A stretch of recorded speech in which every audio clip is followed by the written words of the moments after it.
kabayan, kain tayo ha. Adobe at saka kandamakmak na kanin. Pero bago yan, nakita niyo dito sa harap ko. Kabayan, kagagawa ko lang po niyan ha. Bawang na binabad ko sa apple cider. Sir, bakit malabo? Kasi ang ginamit kong apple cider, ayan, yung may family, may nanay, may tatay, may anak, may tiyo, may uncle, mga ganyan. So family sila. Yan yung mga live microorganisms. Kapag yan, tinake natin, Cabs, maganda sa ating gut microbiome. Nakakatulong sa ating digestive tract.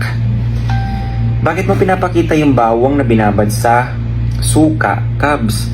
Ito lang naman ay bidang-bida sa mga pasyente. Bilang isang nagtatrabaho sa loob ng laboratory, dahil ang mga pasyente dyan, karamihan, nagmo-monitor. So, pabalik-balik sila dyan.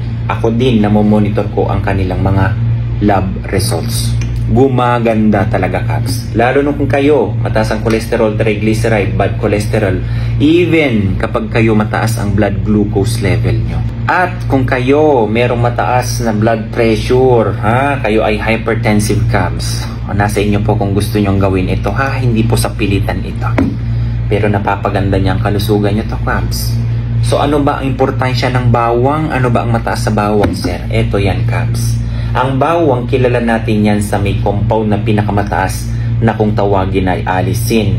Ang alisin, o word pa lang na alisin alisin yan lahat yung mga nakabara dyan. Lalo na kung ikaw mahilig ka sa taba. Niyo marimar. Okay? Ang alisin ay pwede niyang ma-prevent yung production ng ito, ayaw na ayaw ng mga cardiologists, angiotensin 2. Ito yung substance, Cabs, na pwedeng magnaro o magpasikip sa ating mga blood vessel.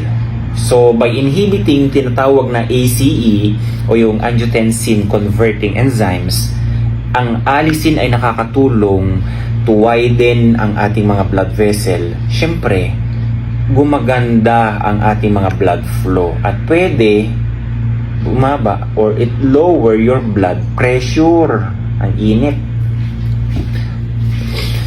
Ngayon, ano pa ba ang mga benepisyo nito, Cabs? Okay, ang alisin, pwedeng makakatulong yan unang-una, sinasabi ko, to widen your blood vessel by increasing the production of nitric oxide molecule. Sila yan, na pwedeng makarelax, syempre, yung blood vessel wall mo.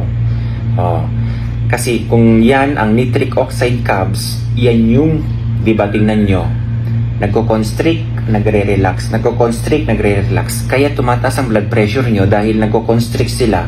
Tapos ang tagal mag-relax. Dahil nga, pwede mong suportahan ito para ma-relax agad ang inyong blood vessel. So, ang sabi dyan, it increase the production of nitric oxide. At ito nga, kabayan, marami po ang hindi nakakaalam dito. Kaya sabihin ko na dito para at least kahit papano, o pag nalaman mo, baka gagawa ka na nito.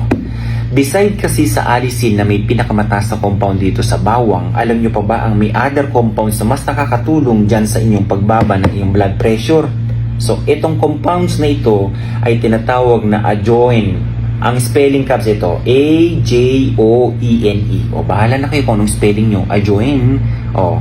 At yung tinatawag na GGC. Ano niya ba yun? O, GGC. Gamma glutamyl cysteine. Yan ay may malaking role, kabayan, ha? Diyan sa pagbaba ng ating mga blood pressure na pwede niyang ma-regulate yan. Paano? Pine-prevent niya ang ating mga ugat. Tandaan nyo to. Pine-prevent niya ang ating mga blood vessel para maging makapal ang kanyang wall. Okay? At pinopromote niya yung vasodilation. Pinapaluwag niya talaga, Cabs. So, in addition sa nitric oxide na pinoproduce din, dahil itong dalawang compound nito, pag pinag-combine yan, iniiwasan na, kasi marami dyan, kapag kumakapal ang inyong blood vessel, tendency niyan, hypertensive ka, Cabs. Mataas ang blood pressure mo. Iyan ngayon ang ginagawa ng mga compounds na yan. So maganda ba? Oo, napakaganda.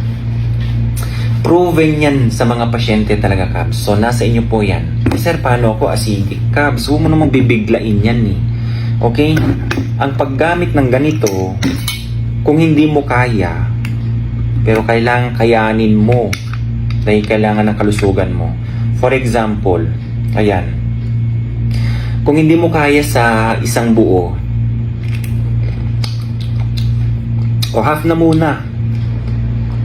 Ang sarap.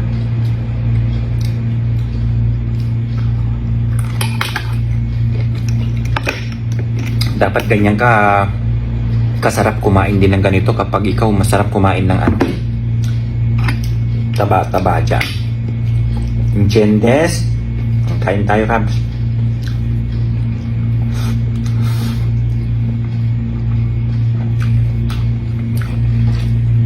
At syempre may inihiwalay na ako dyan na suka. Ang ginagawa ko kasi dyan pag adobong ulam, Kabs, sinasawsaw ko dyan sa suka na maanghang.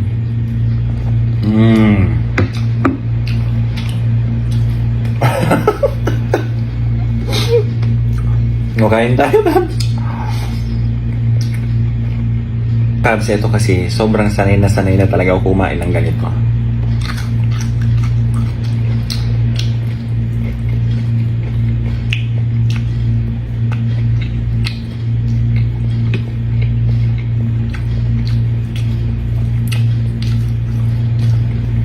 Gumawa kayo para sa kung ang magulang nyo matataas ang blood pressure, ipasubok nyo sa kanila to.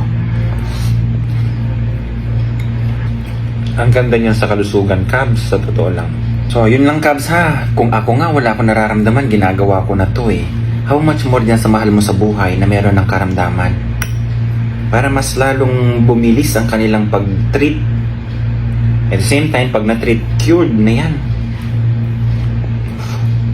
Okay, Kabs? God bless everyone. Alagaan nyo po yung kalusugan nyo, ha? Kain tayo. Nangangasim ka na. Bye-bye.